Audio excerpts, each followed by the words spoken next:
ধন্যবাদ জনাইছোঁ আপোনালোক আজি এই সংবাদ মেললৈ অহাৰ বাবে।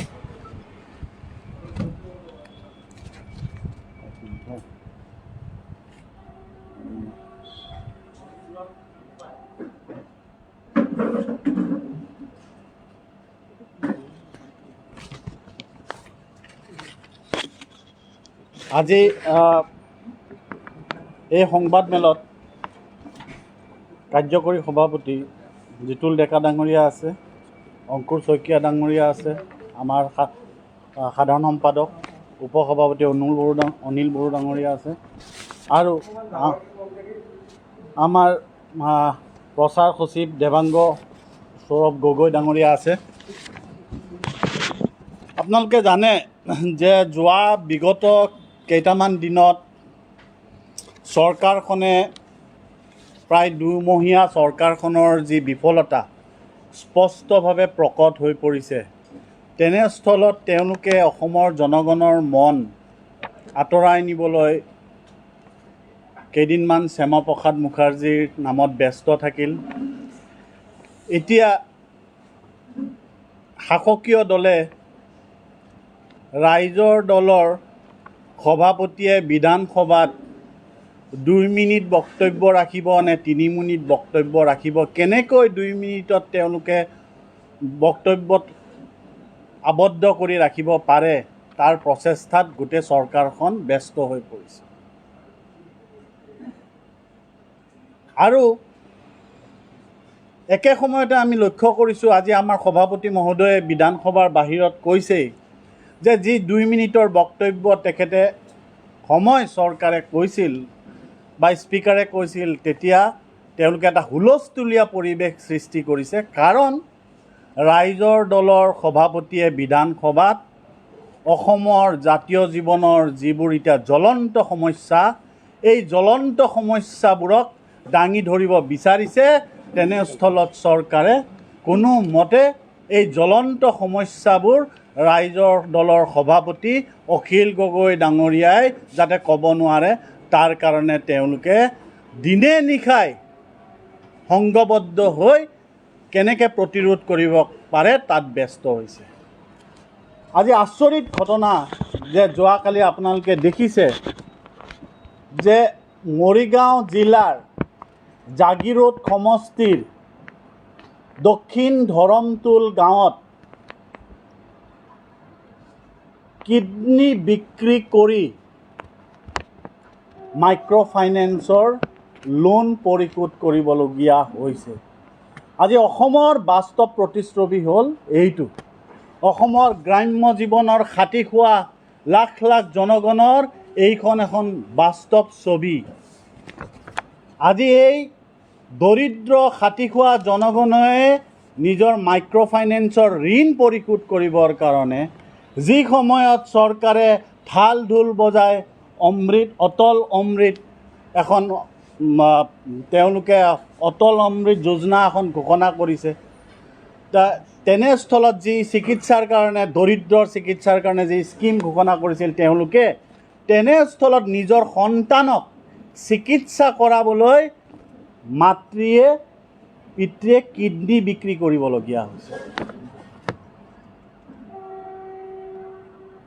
মই আমাৰ টোকাটো কৈ দিছোঁ যে মৰিগাঁও জিলাৰ জাগিৰোড সমষ্টিৰ ধৰমটোলত মানৱ দেহৰ অংগ ব্যৱসায়ৰ যি ভয়ংকৰ ঘটনা পোহৰলৈ আহিছে, এই ঘটনা বৰ্তমান অসমৰ গ্ৰাম্য অঞ্চলৰ অৰ্থনৈতিক দুৰৱস্থাৰ প্ৰকৃত প্ৰতিচ্ছবিখন পোহৰলৈ আনিছে। বৰ্তমানৰ ক'ভিড পৰিস্থিতিৰ বাবে লাখ লাখ মানুহ কৰ্মহীন হৈ পৰিছে। সেই সময়তে জীৱন আৰু জীৱিকাৰ তাৰণাৰ উপৰিও মাইক্ৰ' ফাইনেন্সৰ ঋণ পৰিশোধ তথা সন্তানৰ চিকিৎসাৰ বাবে আজি নিজ কিডনীৰ বিক্ৰী কৰা ঘটনাই অসমৰ জাতীয় জীৱনৰ এই দুৰৱস্থাই মানৱ সমাজক লজ্জানত কৰিছে। মোৰ মানুহজনৰ ভৰি বেয়া, বন্ধন বেংকৰ ঋণৰ পইচা দিব পৰা নাই, সেয়েহে 4,50,000 টকাত কিডনী বেচিছোঁ, পাইছোঁ 3,50,000 টকা। আমি গৰীব মানুহ, উপায় নাই। মৰিগাঁও জিলাৰ জাগিৰোড সমষ্টিৰ দক্ষিণ ধৰমটোল গাঁৱৰ কৃষ্ণা দাসৰ এয়া মন্তব্য। আজি গাঁওখনৰ 30জনতকৈ অধিক পুৰুষ মহিলাই ৰবীন্দ্ৰনাথ ঠাকুৰ, কলিকতাৰ ৰবীন্দ্ৰনাথ ঠাকুৰ হস্পিটেললৈ গৈ কিডনী বিক্ৰী কৰিছে। ফলত কৃষ্ণা দাসে বন্ধনৰ ঋণ পৰিশোধ কৰিব পৰা নাই, স্বামীও ৰোগাক্ৰান্ত। সেয়েহে বন্ধনৰ ঋণ পৰিশোধ তথা পৰিয়ালৰ দুৰৱস্থা দূৰ কৰাৰ বাবে তেওঁ 3,50,000 টকাত কিডনী বিক্ৰী কৰিলে। দৰিদ্ৰ লোকৰ চিকিৎসাৰ বাবে কেন্দ্ৰীয় চৰকাৰৰ আয়ুষ্মান ভাৰত আৰু অসম চৰকাৰৰ অটল অমৃত অভিযানৰ দৰে আঁচনিৰ ঢাক ঢোল বজাই প্ৰচাৰ চলোৱাৰ পাছতো অসমৰ সাধাৰণ দৰিদ্ৰ খাটি খোৱা লোকসকলে চিকিৎসাৰ বাবে এই আঁচনিৰ পৰা বঞ্চিত হৈছে।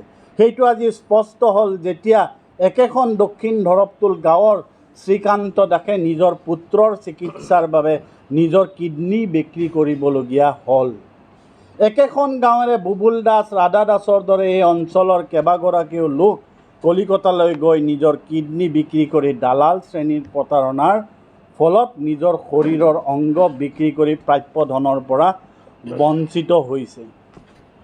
যি সময়ত চৰকাৰে দুখীয়া দৰিদ্ৰ শ্ৰেণীৰ বাবে জনহিতকৰ আঁচনি ঘোষণা কৰিছে, সেই সময়তে স্বয়ং বহুবল্কী প্ৰতাপী ডেকা মন্ত্ৰী পীযুষ হাজৰিকাৰ জাগিৰোড সমষ্টিৰ অন্তৰ্গত দক্ষিণ ধৰমতুল গাঁৱৰ একমাত্ৰ দৰিদ্ৰতাৰ পৰা উদ্ধাৰ পাবলৈ কিডনী বিক্ৰী কৰাৰ দৰে মৰ্মান্তিক ঘটনা অসমৰ প্ৰকৃত উন্নয়নৰ প্ৰতিচ্ছবিখন দাঙি ধৰিছে।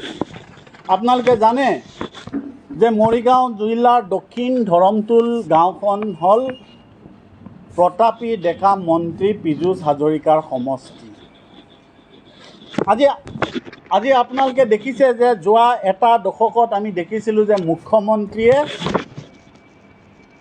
অসমৰ আন ঠাইত সভা সমিতি বা চৰকাৰী কাৰ্যসূচীত হেলিকপ্টাৰেৰে যোৱা আৰম্ভ কৰিছে। 2016ৰ পিছত এইটো আমি বেছিকৈ আমাৰ দৃষ্টিকটুভাৱে আমি দেখিবলৈ পাইছোঁ। কিন্তু প্ৰথমবাৰৰ বাবে অসমৰ এজন মন্ত্ৰী, অসমৰ এজন কেবিনেট মন্ত্ৰী এই পীযুষ হাজৰিকা ডাঙৰীয়াই সিদিনাখন কোকৰাঝাৰলৈ চৰকাৰী এটা অনুষ্ঠানত যাওঁতে হেলিকপ্টাৰ লৈ তেওঁ গৈছিল। এখন হেলিকপ্টাৰ লৈ যোৱা মানে কিমান লাখ টকা? 6-7 লাখ টকা হেলিকপ্টাৰৰ ভাড়া দিব লাগে। সেয়া আকৌ আমাৰ কৰ কাটলৰ ৰাজকোষৰ ধন। তেনেস্থলত সেই পীযুষ হাজৰিকা ডাঙৰীয়াৰ সমষ্টিৰ কৃষ্ণা দাসৰ মহিলাই আজি মাইক্ৰ' ফাইনেন্সৰ ঋণ পৰিশোধ কৰিবলৈ নিজৰ কিডনী বিক্ৰী কৰিবলৈ ওলাইছে। ইতিমধ্যে কিডনী বিক্ৰী কৰিলে। যি কিডনী বিক্ৰী কৰাৰ পূৰ্ব চৰ্ত আছিল প্ৰায় 4.5 লাখ 5 লাখ টকা, কিন্তু দালাল শ্ৰেণীৰ কমিশ্যনৰ পিছত 3.5 লাখ টকাহে তেওঁ পাইছিল। পিছত যোৱাকালি যেতিয়া লিলিমাই বড়োই আকৌ কিডনী কিনিবলৈ সেই অঞ্চললৈ গৈছিল, তাৰে যি লোকসকলে আন প্ৰায় 30জন লোক যোনে বঞ্চিত হৈছিল, কিছুমানৰ পইচা দিয়া হোৱা নাছিল চুক্তিমতে, তাৰ ফলত যেতিয়া ৰাইজে ধৰি ৰাখি আৰক্ষীৰ হাতত গতাই দিলে। আজি অসমৰ আৰক্ষী বাহিনীয়ে যি আজি মানে বাধা নিষেধ আছে, অবৈধ কিডনীৰ বেহা, সেই কিডনীৰ বেহা কিন্তু অসমৰ আৰক্ষীয়ে অনুসন্ধান কৰি ওলাব নোৱাৰিলে। যোনে কিডনী বিক্ৰী কৰিছে, এই কিডনী বিক্ৰী কৰাৰ পৰিয়ালে নিজৰ পাবলগীয়া ধন, চুক্তিমতে পাবলগীয়া ধন নোপোৱাৰ পিছত ধৰি বান্ধি আৰক্ষীক গতাই দিয়াৰ পিছতহে আজি লোকচক্ষুৰ আগত অসমৰ জনগণে গম পাইছে। এইখিনি সময়ত আমাৰ মনত প্ৰশ্ন আহে যে চৰকাৰে আজি ইমান আঁচনি 2016 চনৰ পৰা ইমান আঁচনি অসমৰ যি উন্নয়নৰ থাল ঢোল বজাইছে, ইতিমধ্যে আপোনালোকে গম পাইছে যে নীতি আয়োগৰ যিখন লিষ্ট ওলাইছে তাতে অসমৰ স্থান শেষৰ ফালৰ পৰা 5খন ৰাজ্যৰ ভিতৰত আছে। আজি সঁচা অৰ্থত অসমৰ এইখন হ'ল প্ৰকৃত প্ৰতিচ্ছবি। সঁচা অৰ্থত অসমৰ প্ৰকৃত প্ৰতিচ্ছবি যে অসমৰ খাটি খোৱা গ্ৰাম্য অঞ্চলৰ লোকে নিজৰ দৰিদ্ৰতাৰ পৰা উদ্ধাৰ পাবৰ কাৰণে কিডনী বিক্ৰী কৰিবলগীয়া হৈছে। অতি লজ্জাৰ বিষয়। কিন্তু চৰকাৰী আৰক্ষী বাহিনীয়ে এই কথাবোৰ চৰকাৰৰ মুখা খুলি যাব বুলি লুকাই ৰাখিছিল। কিন্তু সেই গাঁৱৰ লোকে যেতিয়া ধৰি নি আৰক্ষীক গতাই দিলে লিলিমাই বড়োক, তেতিয়াহে অসমৰ ৰাইজে গম পালে যে অসমৰ জনগণৰ, গাঁৱৰ দৰিদ্ৰ জনগণৰ প্ৰকৃত প্ৰতিচ্ছবিখন, যে চৰকাৰৰ উন্নয়নৰ যি ফোপোলা স্বৰূপ সেইখন আজি অসমৰ জনগণে গম পালে।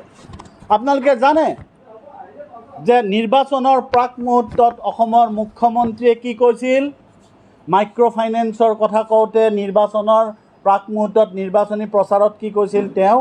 যে সকলো মাইক্ৰ' ফাইনেন্স প্ৰায় 12,800 কোটি টকা, চৰকাৰী তথ্যমতেই প্ৰায় 12,800 কোটি টকা মাফ কৰি দিয়া হ'ব। যে মাফ কৰি দিয়া হ'ব, কোনোৱে মাইক্ৰ' ফাইনেন্সৰ ঋণ পৰিশোধ কৰিব নালাগে। সেই ঋণ চৰকাৰে পুনৰবাৰ ক্ষমতাত আহিলে চৰকাৰে পৰিশোধ কৰিব। কিন্তু এই চৰকাৰখনে, হিমন্ত বিশ্ব শৰ্মা নেতৃত্বাধীন চৰকাৰখনে যেতিয়া যোৱা মে' মাহৰ 10 তাৰিখে শপত ল'লে, মে' মাহৰ 11 তাৰিখে তেওঁলোকৰ প্ৰথমখন কেবিনেটত এই মন্ত্ৰীসভাৰ মন্ত্ৰী অশোক সিংঘালৰ নেতৃত্বত এখন কমিটি গঠন কৰি দিলে। আৰু সেই কমিটিখন গঠন কৰি দিয়াৰ পিছত সেই কমিটিখনে প্ৰতিবেদন দিয়াৰ আগতে যোৱা 24 মে' তাৰিখে হিমন্ত বিশ্ব শৰ্মাই বিধানসভাত বুকু ফিন্দাই, মাননীয় অসমৰ মুখ্যমন্ত্ৰী হিমন্ত বিশ্ব শৰ্মাই বুকু ফিন্দাই ক'লে যে অসমৰ সকলো মাইক্ৰ' ফাইনেন্সৰ যি ঋণ আছে সেয়া ঋণ তেওঁ বিধানসভাত ঘোষণা কৰিলে যে আমি পৰিশোধ কৰিম। তাৰপিছত অশোক সিংঘাল ডাঙৰীয়াই তেওঁৰ কমিটিখনৰ প্ৰতিবেদনত কি ক'লে, যিটো কিন্তু নিৰ্বাচনৰ প্ৰচাৰৰ সময়ত তেওঁলোকে এবাৰো উল্লেখ কৰা নাছিল, যে 31 ডিচেম্বৰ 2020 চনৰ পিছত যিসকলে ঋণ লৈছিল তেওঁলোকৰ ক্ষেত্ৰত ঋণ মাফ কৰা নহ'ব। যি পৰিয়ালৰ ব্যক্তিয়ে এটাতকৈ অধিক ঋণ লৈছিল তেওঁলোকৰ ঋণ মাফ কৰা নহ'ব। আৰু 1 লাখ টকাতকৈ যাৰ উপাৰ্জন বেছি তেওঁলোকৰ ঋণ মাফ কৰা নহ'ব। তাৰমানে 1 লাখ টকা যদি বছৰেকত এটা পৰিয়ালৰ উপাৰ্জন হয়, তাৰমানে কিমান টকা? মাহেকত 8,333 টকা এটা পৰিয়ালৰ উপাৰ্জন। অৰ্থাৎ যদি 4জনীয়া পৰিয়াল হয় তেতিয়াহ'লে এজন ব্যক্তিৰ উপাৰ্জন মাহত 2,083 টকা। তেনেস্থলত চৰকাৰৰ চকুত এই 2,083 টকা মাহেকত উপাৰ্জন কৰা ব্যক্তিজন ধনী ব্যক্তি, আৰু সেইকাৰণে তেওঁলোকে ঋণ মাফ কৰি নিদিয়ে। আজি চৰকাৰে নিৰ্বাচনৰ প্ৰাক মুহূৰ্তত নিৰ্বাচনী প্ৰচাৰত যি মিথ্যাচাৰৰ আশ্ৰয় লৈছিল, তেওঁলোকে সকলো মাইক্ৰ' ফাইনেন্সৰ ঋণ মাফ কৰি দিম বুলি কৈছিল। তাৰ ফলত কিন্তু অসমৰ গ্ৰাম্য অঞ্চলৰ মহিলাসকলে ঋণ পৰিশোধ কৰা নাছিল। পৰিশোধ নকৰাৰ ফলত আজি যেতিয়া চৰকাৰে পাভলুটি মাৰিলে, তাৰ ফলত কিন্তু এই মহিলাসকলে আজি মহা সংকটৰ সন্মুখীন। আকৌ তাতকৈ ডাঙৰ দুৰ্ভাগ্যৰ কথা কি জানেনে? এই চৰকাৰখনে কৈছে যাৰ 4চকীয়া গাড়ী আছে, যি পৰিয়ালত 4চকীয়া গাড়ী আছে সেই পৰিয়ালে এই ঋণ মাফৰ যি ব্যৱস্থা চৰকাৰে ল'ব তাৰে ভিতৰত তেওঁলোক নপৰিব। চৰকাৰে এটা কথা বুজি পোৱা উচিত যে 4চকীয়া গাড়ী মানে মাৰ্চিডিজ বেঞ্জ আৰু অডিয়ে নহয়। যি ধৰণে জয়ন্ত মল্ল বৰুৱাই কি কৈছিল, 2020 চনত যেতিয়া প্ৰাক মুহূৰ্তত জানুৱাৰী নে ফেব্ৰুৱাৰী মাহত যেতিয়া ফিল্মফেয়াৰ পাতিছিল গুৱাহাটীত, আজি যদি এই মন্ত্ৰীসভাৰ যদি 5জন মন্ত্ৰীক এজনো মন্ত্ৰীক সোধে যে ফিল্মফেয়াৰত কেইজন অভিনেতা অভিনেত্ৰী 5জনৰ নাম কোৱা, মই ডাঠি কৈছোঁ ইয়াৰ পৰাই তেওঁলোকে ক'ব নোৱাৰে চৰকাৰী ৰাজকোষৰ ধন ৩২ কোটি টকা ধন খৰচ কৰি যি জয়ন্ত মল্ল বৰুৱাই ফিল্মফেয়াৰ পাতিছিল তাৰপিছত তেওঁলোকে কি কৈছিল অসমীয়া নিবনুৱাক অডি আৰু মাৰ্চিডিজৰ ফিল্মফেয়াৰৰ জৰিয়তে ভাড়া পাইছে ভাড়া মাৰিব পাৰিছে সেনেকৈ স্বাৱলম্বী কৰিছে এতিয়া তেওঁলোকে কি কৈছে যে 4 চকীয়া গাড়ী যাৰ আছে তেওঁলোকে এই ঋণ মাফৰ পৰা ৰেহাই নাপায় তাৰমানে 4 চকীয়া মানে তেওঁলোকৰ হ'ল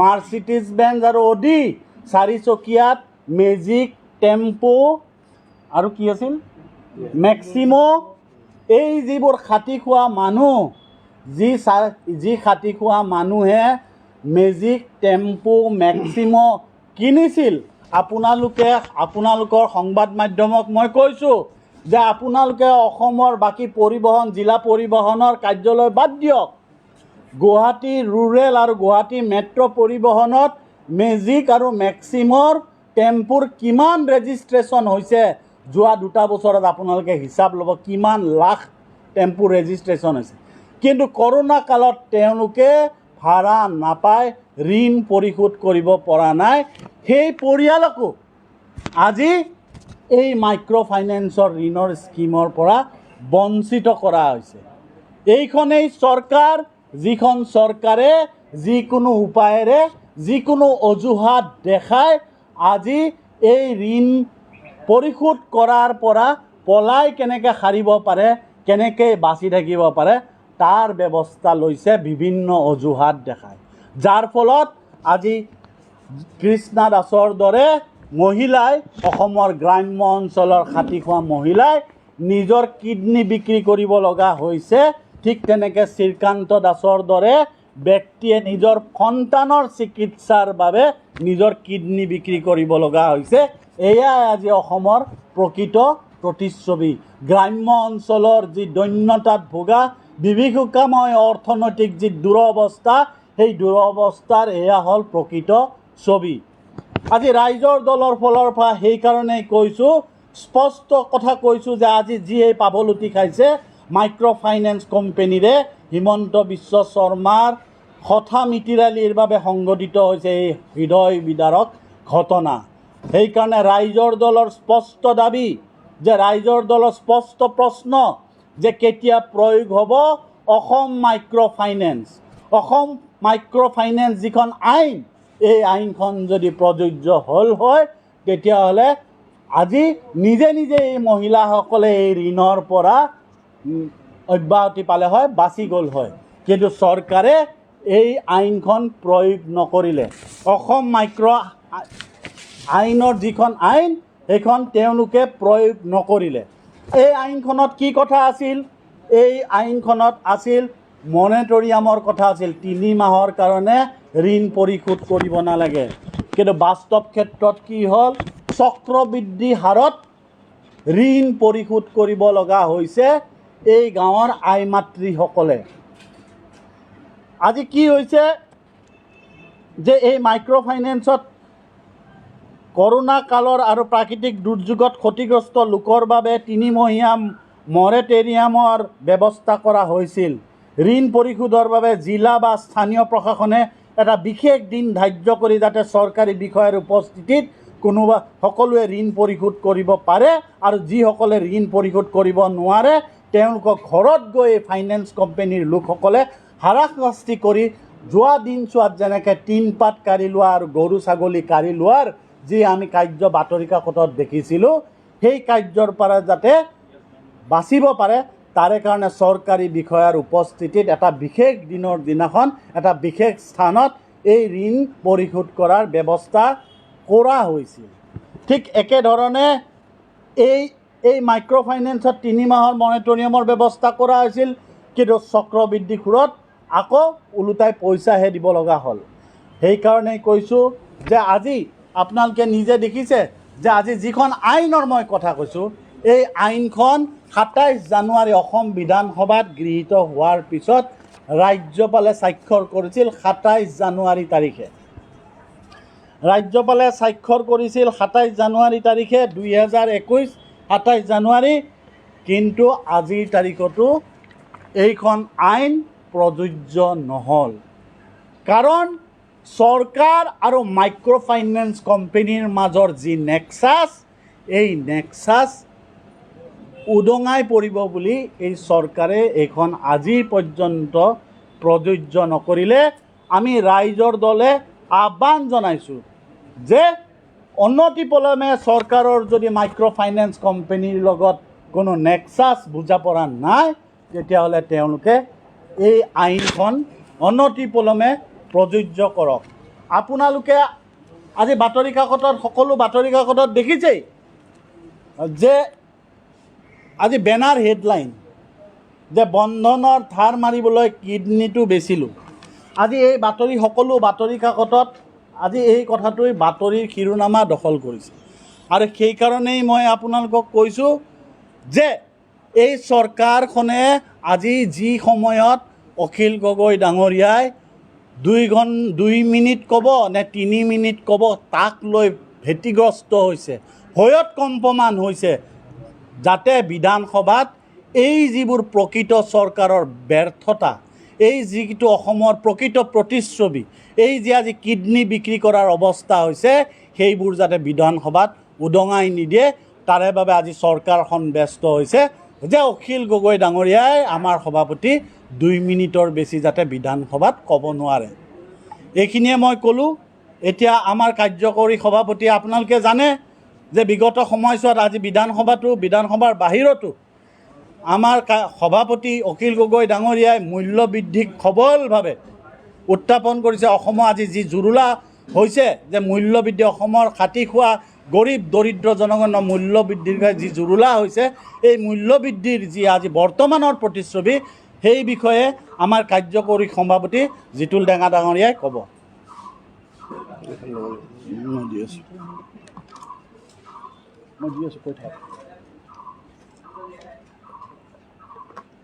শ্ৰদ্ধাৰ সাংবাদিক বন্ধুসকল, আপোনালোকে জানে যে আজি অসম বিধানসভাত মূল্যবৃদ্ধিৰ বিষয়ে আলোচনা কৰিব বিচৰা হৈছিল আৰু শাসকীয় পক্ষই চৰকাৰে মূল্যবৃদ্ধি সন্দৰ্ভত আলোচনা কৰাৰ কাৰণে কোনো ধৰণৰ সুবিধা নিদিলে।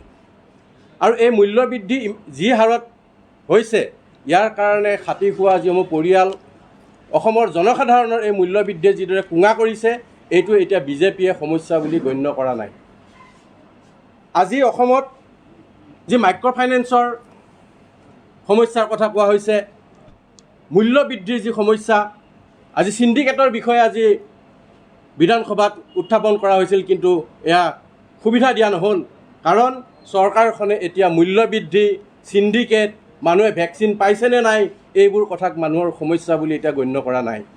এতিয়া চৰকাৰে এই আটাইবোৰ সমস্যাৰ পৰা মানুহৰ মনোযোগ আৰু দৃষ্টি দূৰত ৰাখিবৰ কাৰণে তেওঁলোকে কোনোবা শ্যামা প্ৰসাদ মুখাৰ্জীৰ নামত অসমত এতিয়া ইয়াত ৰাজনীতি কৰিব আহিছে। আজি নতুন চৰকাৰখন হোৱাৰ পিছত আপোনালোকে সকলোৱে দেখিছে বা আমি দেখিছোঁ যে এই কথাত আমি আদৰণিও জনাইছোঁ যে গাঁৱে ভূঞে সকলোৰ পৰা ড্ৰাগছৰ বিৰুদ্ধে এক ব্যৱস্থা গ্ৰহণ কৰা হৈছে, ড্ৰাগছ নিৰ্মূল কৰাৰ কাৰণে। কিন্তু একেটা সময়তে ড্ৰাগছৰ চিণ্ডিকেটৰ বিৰুদ্ধে ব্যৱস্থা গ্ৰহণ কৰিছে, গৰু চিণ্ডিকেটৰ কথা কৈছে। কিন্তু মূল্যবৃদ্ধি যে হৈছে, এই মূল্যবৃদ্ধিৰ কাৰণে যি খাদ্য সামগ্ৰী, যি আজি কণীৰ মূল্য দাম বৃদ্ধি হৈছে, কণীৰ যি এই চিণ্ডিকেট, এই চিণ্ডিকেটৰ বিৰুদ্ধে কিন্তু ব্যৱস্থা গ্ৰহণ কৰা নাই। ইয়াৰ লগতে অন্য যি চিণ্ডিকেট আছে, কয়লা চিণ্ডিকেট, চুপাৰী চিণ্ডিকেট, আজিলৈকে এই চিণ্ডিকেটসমূহৰ বিৰুদ্ধে চৰকাৰ কিন্তু নীৰৱ। আৰু আজি মূল্যবৃদ্ধিয়ে কুঙা কৰা এই সমাজত আজি আপুনি দেখিছে যে আমি এটা ইমান ডাঙৰ এটা ঘটনা যে অসমক আজি উন্নয়নৰ কাৰণে নহয়, অসমক আজি বিশ্বত জনা হৈছে যে অসম আজি কিডনীৰ ইয়াত বজাৰ আছে। কিডনীৰ অবৈধ বজাৰৰ বাবে আজি অসম বিখ্যাত হৈছে। আৰু ইয়াৰ পিছত আজি চৰকাৰখনে উন্নয়নৰ আৰু কিবা কথা কৈ লাভ আছে নেকি? যি সময়ত মানুহে নিজৰ কিডনী বিকি তেওঁলোকে জীৱন নিৰ্বাহ কৰিবলগীয়া হৈছে, তেওঁলোকে সমস্যা সমাধান কৰিবলগীয়া হৈছে, তাৰ পিছত এই চৰকাৰখনে আৰু কিবা আঁচনিৰ কথা কৈ কিবা লাভ আছে নেকি? আজি এই যি কিডনীৰ ব্যৱসায়ৰ কথা ওলালে, এই কিডনী ব্যৱসায়ৰ কথা আজি মৰিগাঁৱৰ যি ধৰমটোলৰ গাঁও, এই ধৰমটোলৰ গাঁৱৰ যি ৰাইজৰ যি মন কি বাত, আপোনালোকে জানে নহয় প্ৰধানমন্ত্ৰীৰ এটা মন কি বাত আছে। এই মন কি বাত বিধায়কসকলে, বিজেপিৰ কৰ্মীসকলে প্ৰধানমন্ত্ৰীৰ যি মন কি বাত ৰেডিঅ'লৈ শুনি থাকে আৰু মানুহক মন কি বাত শুনিবলৈ কয়। কিন্তু অথচ আজি বিজেপিৰ এই চৰকাৰখনে, বিজেপিৰ এই কৰ্মীসকলে, বিজেপিৰ মন্ত্ৰীয়ে, বিজেপিৰ স্থানীয় বিধায়কে কিন্তু ধৰমটোলৰ ৰাইজৰ মন কি বাত তেওঁলোকে আজিলৈকে শুনিব নোৱাৰিলে।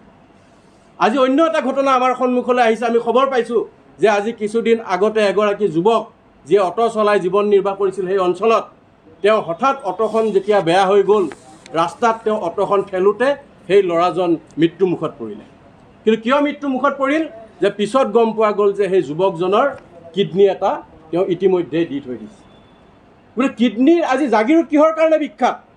আজি প্ৰতাপী মন্ত্ৰী পীযুষ হাজৰিকা আজি স্বাস্থ্য বিভাগৰ মন্ত্ৰী আছিলে, আজি তেওঁ কেবিনেট মন্ত্ৰী, কিন্তু তেওঁ কোনো ধৰণে এই খবৰ নাপালে যে জাগিৰোডত আজি মানুহে দুৰ্দশা এনেধৰণৰ হৈছে যে কিডনী বিক্ৰী কৰি আজি তেওঁলোকে চলিবলগীয়া হৈছে। আজি কিডনী বিক্ৰী কৰাৰ কথা, এই যে বিজেপিয়ে ঘৰে ঘৰে খবৰ ল'বৰ কাৰণে তেওঁলোকৰ কিবা আছিলে নহয়, বুথ আছিলে, আৰু যে মানুহৰ মনৰ কথা বুজিবৰ কাৰণে কি বুলি কয় এইটো পৃষ্ঠা প্ৰমুখ, এই পৃষ্ঠা প্ৰমুখবিলাক ক'ত গ'ল? আজি মৰিগাঁৱৰ ধৰমটোলৰ ৰাইজৰ খবৰ ল'বৰ কাৰণে পৃষ্ঠা প্ৰমুখ ক'ত গ'ল? কেৱল মাত্ৰ ভুৱা প্ৰতিশ্ৰুতি আৰু ভুৱা কথাৰে এই চৰকাৰখনে আজি তেওঁলোকে ঢাক ঢোল বজাব বিচাৰিছে। আজি জাগিৰোড, আজি অসম, আজি ভাৰতত, আজি দেশত আজি তেওঁলোকে উন্নয়নৰ কাৰণে নহয়, কিডনীৰ এই কলা বেপাৰৰ কাৰণে তেওঁলোকে আজি অসমখন বিখ্যাত হৈ গ'ল। ইয়াৰ মাজতে আমি এটা অন্য কথা ক'ব ওলাইছোঁ যে আপোনালোক সকলোৱে জানে যে ই আটাইতকৈ এটা ডাঙৰ বিষয় যে অসমৰ এই যি ঘটনা ঘটিছে, জাগিৰোডত প্ৰতাপী মন্ত্ৰী পীযুষ হাজৰিকাৰ সমষ্টিত যি এই ঘটনা ঘটিছে, কিডনীৰ যি এই কলা ব্যৱসায় চলিছে, মানুহে কিডনী দিবৰ কাৰণে যি ব্যৱস্থা আছে, এই ব্যৱস্থাটো চৰকাৰী বিষয়া, স্বাস্থ্য বিভাগৰ বিষয়া আৰু ইয়াৰ বিভাগ জড়িত নথকাকৈ কিদৰে এই কাম সম্পূৰ্ণ হৈ উঠিছে। হিউমেন অৰ্গেন ট্ৰেন্সপ্লেণ্ট এক্ট বুলি যিখন এক্ট আছে, এই এক্টৰ অধীনত কোনো আত্মীয়ৰ বাহিৰে আৰু আন কোনোৱে কিডনী দান কৰিব নোৱাৰে। কিন্তু তাত এটা কণ্ডিশ্যন আছে, লাভ এণ্ড এফেকশ্যনৰ জৰিয়তে কোনোবা বন্ধুক ভাল পায় হয়তো কিডনী দান দিব পাৰে, কিন্তু নিজৰ সম্বন্ধৰ বাহিৰে এতিয়া অলপ এক্সপাণ্ড কৰা হৈছে এক্টখনত। আগতে পুতেক জীয়কৰ কথা আছিল, কিন্তু এতিয়া আইতাক ককাকেও দান দিব পাৰে বুলি এই বিষয়টো ইয়াত অন্তৰ্ভুক্ত কৰা হৈছে। কিন্তু তৎসত্ত্বে আজি অসমৰ পৰা এতিয়াও কলিকতাত ৰবীন্দ্ৰনাথ এই হস্পিটেলখনত আজিও সংবাদ মাধ্যমত প্ৰকাশ হৈছে যে ৬-৭ গৰাকীকৈ ব্যক্তি ইতিমধ্যে কিডনী দিবৰ বাবে তাত উপস্থিত আছে। গতিকে এই হিউমেন অৰ্গেন ট্ৰেন্সপ্লাণ্ট এক্টখনকো আজি স্বাস্থ্য বিভাগৰ জৰিয়তে যদি কোনোবাই কিডনী যদি দান দিয়ে, তেতিয়াহ'লে আমাৰ ডাইৰেক্টৰ এণ্ড হেল্থ ছাৰ্ভিচত এখন কমিটি আছে, যিখন অথৰাইজেশ্যন কমিটি, আৰু অন্য ঠাইত কোনোবাই কিডনী দান কৰিব গ'লে এই কমিটিখনৰ অথৰাইজেশ্যন চাৰ্টিফিকেটৰ প্ৰয়োজন হ'ব।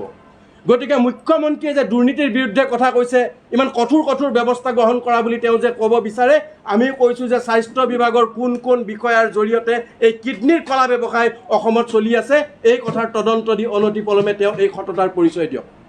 আজি অসমখনত যি দুৰ্দশা এই পৰ্যায়ত পাইছে যে মানুহে যি কিডনী বিক্ৰী কৰিব ওলাইছে, ই কিন্তু এটা সৰু কথা নহয়। আৰু ইয়াৰ পিছতো এই বিজেপিৰ নেতা মন্ত্ৰী, এই কৰ্মীসকলৰ যদি লাজ আছেনে তেওঁলোকে এতিয়াও ক'ব বিচাৰে নেকি যে অসমত আৰু কিবা উন্নয়ন হৈ আছে বুলি?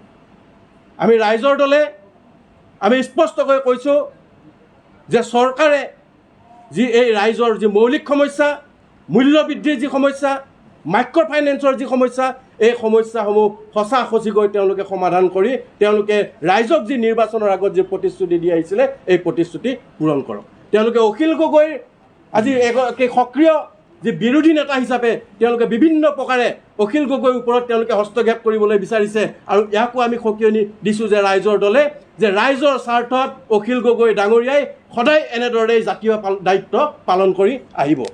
ধন্যবাদ। আপোনালোকৰ কিবা প্ৰশ্ন আছে নেকি?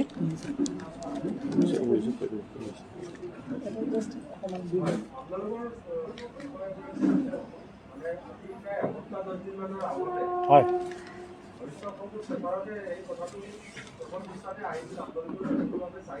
হয়, 2000 গামোচা মুখ্যমন্ত্ৰী মহোদয়ক উপহাৰ দিছিলে। হয় মূল কাৰণটো আছিলে যে মাইক্ৰ' ফাইনেন্সৰ সুদৰ আঁচনি মাফ কৰিব। এতিয়া কোনোবা এতিয়া সকলোৱে তথ্যখিনি পাইছে যে কিছুমানে ঋণ ঘূৰাই দিব নোৱাৰি পেলাই কৃষি বিক্ৰী কৰিছে। এফালে আকৌ কোনোবা এগৰাকীয়ে গৈ পেলাই মুখ্যমন্ত্ৰীক ধন্যবাদ গামোচা উপহাৰ দিছে। কাক বিশ্বাস কৰিব? নাই চাওক, এইটো ঘটনাটো হ'ল যে চৰকাৰে যে এটা নিৰ্বাচনৰ আগত নিৰ্বাচনী প্ৰচাৰৰ সময়ত এটা প্ৰচাৰ চলাইছিল। আপোনালোকে নিজে দেখিছে, আপোনালোকে সংবাদকৰ্মী হিচাপে সেই সময়ত গাঁৱে ভূঞে ঘূৰি ফুৰিছে। তো আপোনালোকে নিজে জানে যে প্ৰতিখন সভাত বৰ্তমানৰ মুখ্যমন্ত্ৰী ডাঙৰীয়াই প্ৰতিশ্ৰুতি দিছিল যে সকলো মাইক্ৰ' ফাইনেন্সৰ ঋণ মাফ কৰা হ'ব। তেনেস্থলত যেতিয়া আজি যি অশোক সিংঘাল নেতৃত্বাধীন যিখন কমিটিয়ে প্ৰতিবেদন দিয়াৰ পিছতো অসমৰ হাজাৰ হাজাৰ মহিলাই গাঁৱত প্ৰতিবাদ কৰিছে কালি কিডনী বিকে। কাৰণ কিয়, চৰকাৰে যিটো প্ৰতিশ্ৰুতি দিছিল বা আগৰ চৰকাৰখনৰ নিৰ্বাচনী প্ৰচাৰৰ সময়ত যি প্ৰতিশ্ৰুতি দিছিল, সেই প্ৰতিশ্ৰুতি মতে তেওঁলোকে খুব মুষ্টিমেয় এচামকহে যাতে ঋণটো পায়, বাকীখিনিৰ পৰা তেওঁলোকে বিভিন্ন অজুহাত। আপোনাক মই ইতিমধ্যেই কৈছোঁ যে 1 লাখ টকা যদি 4জনীয়া পৰিয়াল হয় 2083 টকা, তাৰমানে 2083 টকা মাহত ইনকাম কৰিব পৰা ব্যক্তিজনেও যদি ঋণ লৈছিল, ইয়াৰ পৰা তেওঁলোকে ঋণ মাফৰ পৰা নাপায়।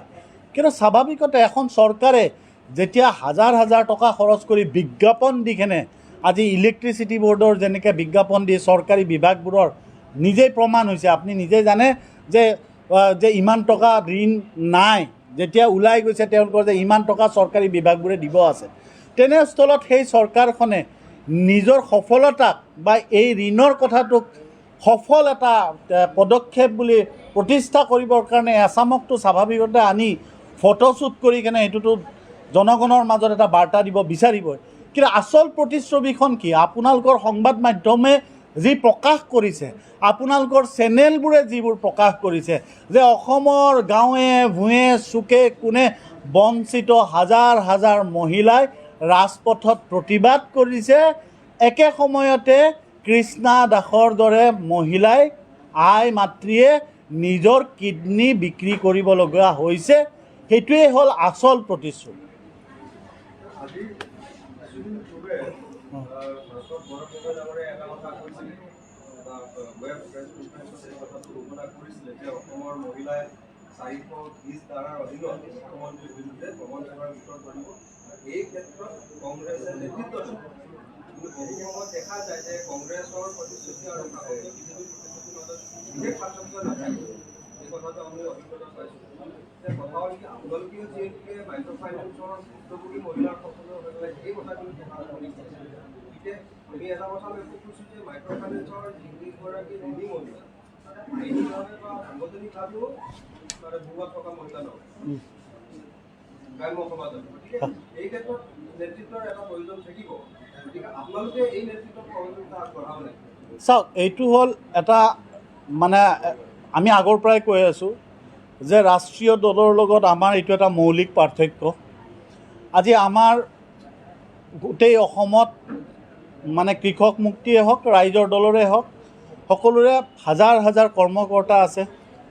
আমি যাক যেনেকৈ যদি আইনীও সাহাৰ্য দিব লগা হয়, আমি ৰাইজৰ দল প্ৰস্তুত আছোঁ।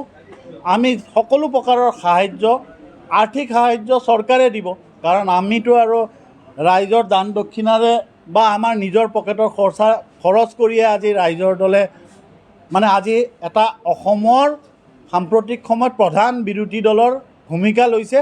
কাৰণ কিয়, অসমৰ সঁচা অৰ্থত অসমৰ জনগণক যি সমস্যাই, যি আজি মাইক্ৰ' ফাইনেন্সৰ যিটো সমস্যা, চৰকাৰৰ যি পাভলতি হোৱাৰ ফলত যি এটা ইমান বিপদৰ সন্মুখীন হৈছে, এই ক্ষেত্ৰত আমি ৰাইজৰ দল সদায় তেওঁলোকৰ ওচৰত থাকিম, ৰাইজৰ পক্ষত থাকিম। হ'ব? আচ্ছা দিন আচ্ছা পূৰ্বৰ বিজেপিৰ সভাপতিগৰাকীয়ে কথাটো বাৰে বাৰে কৈ আহিছে, বৰ্তমানৰ সভাপতিৰ কাৰ্যকাল যোৱাৰ লগে লগে এই কথাটো ঘোষণা কৰিছে যে বিজেপিৰ যিটো অৰুণোদয় আঁচনি আছে, যিখন দৰ্শন আছে, এইখনৰ বাবে সমাজৰ দৰিদ্ৰজনৰ 100জন ব্যক্তিলৈকে চৰকাৰৰ আঁচনিসমূহ মানে প্ৰদান কৰা হ'ব। আমি আশা কৰিছোঁ যে ভূটান বৰ্ডাৰত থকা মানুহখিনিকো ধৰি আনিব, নাগালেণ্ড বৰ্ডাৰখিনিকো ধৰি আনি স্কুলত এইবিলাক উপহাৰ দিব। গতিকে এই ক্ষেত্ৰত যোৱা এটা প্ৰেছ কনফাৰেন্সত প্ৰশ্ন কৰোঁতে এই কথাটো কোৱা হৈছিলে যে চৰকাৰৰ 1 মাহ বা 2 মাহতে আমি এই কামটো 100% গ্ৰহণ কৰিব নোৱাৰোঁ। গতিকে অহা 5 বছৰত আহিব বুলি আপোনালোকৰ দৃষ্টিভংগী কেনেকুৱা? চাওক, আপোনালোকে দেখিছে যে 2014 চনৰ নিৰ্বাচনৰ আগত, লোকসভাৰ নিৰ্বাচনৰ আগত বিজেপি চৰকাৰৰ প্ৰধানমন্ত্ৰী, বৰ্তমানৰ প্ৰধানমন্ত্ৰীয়ে কৈছিল আপোনালোকে 70 বছৰ দিলে আমাক 60 মাহ দিয়ক। 60 মাহত দেশ ক'ৰ পৰা ক'লৈকে গ'ল আপোনালোকে দেখিছে। যোৱা 5টা বছৰত অসম চৰকাৰৰ কিমানটা আঁচনি ঘোষণা কৰিলে আপোনালোকে দেখিছে। বিয়াৰ সোণৰ চেনৰ পৰা আদি কৰি গোটেই আপুনি মানে নাপাবলগীয়া একোৱেই নাই। প্ৰায় 150টা 147টা মোৰ যিমান মনত আছে আঁচনি ঘোষণা কৰিলে। আজিৰ তাৰিখত চৰকাৰে যি স্বাস্থ্যৰ ক্ষেত্ৰতো আয়ুষ্মান ভাৰতে বা যি আঁচনি ঘোষণা কৰিলে, বাস্তৱটো হ'ল যে অসমৰ গ্ৰাম্য অঞ্চলৰ শ্ৰীকান্ত দাসৰ দৰে ব্যক্তিয়ে নিজৰ পুত্ৰৰ চিকিৎসাৰ বাবে এই আঁচনি ঘোষণা কৰাৰ পিছতো নিজৰ কিডনী বিক্ৰী কৰিব লগা হৈছে। এইটোৱে হ'ল এই চৰকাৰৰ বাস্তৱ স্বৰূপ। যি কি নহওক, মই ইংৰাজীত 2 এষাৰ ক'ব দিছে কথাটো। ইণ্টাৰনেট মানে আমি নেশ্যনেল মিডিয়া ইংৰাজী চেনেল আছে নেকি? আছে নেকি কিবা? ইংৰাজী চেনেলটো নাই। ঠিক আছে, আমাৰ হেৰিটো পেজৰটো দি দিওঁ। As you know, yesterday there was a news published in Vernacular newspaper as well as in local media channel, electronic media channel, that in South Dharamtul village of Jagirud constituency, which is represented by the Assam Cabinet Minister Piyush Hazarika. Earlier he was a health minister, state health ministers, and there was around more than 30% were admitted in Rabindranath Tagore Hospital in Kolkata for kidney transplant because they couldn't repay the loan of microfinance. And which was earlier during the election campaign. Present Chief Minister Himanta Biswa Sarma said in each and every corner of Assam in all the election meetings that he announced that all the microfinance loan will waive and this benefit will avail by the each and every female of Assam. But unfortunately, when after the oath taking on 10th May and the first cabinet held on 11th May, and Assam Cabinet Minister Ashok Singhals committee, there was a committee formed in leadership of Ashok Singhal, and after that on 24th May in Assembly, Assam Chief Minister announced that each and every loan will waive around 12,800 crores of microfinance loan. But unfortunately, immediately after that, Ashok Singhal committee has submitted a report, and that report said that those family who has a earning of more than 1 lakh, that means per month it is around 8,333 rupees. If you consider for each family 4 person, then each person will earn 2,083 rupees. So that means in the eyes of this government, 8,300 rupees, those who earn 8,333 rupees is a rich person. And also this committee has given one report that those who have 4-wheelers cars, they cannot avail this loan waiver scheme. So this is the real face of our state government, present state governments, because they were completely they were promised during the election campaigns that all the loans will waive, but after this Ashok Singhal Committee's report, it is clear that only few people will get this benefit government of microfinance. So we condemned government this act. They are not compelling their earlier promise. So we condemn this government and we demand to execute the Assam Microfinance Institutions Act 2020, which was signed on 27th by Governor 27th January 2021. So we hope that government will introduce this act as soon as possible, and the people of Assam, the poor people, the villagers peoples, the rural people will give relief, will get the relief from these microfinance companies. Thank you.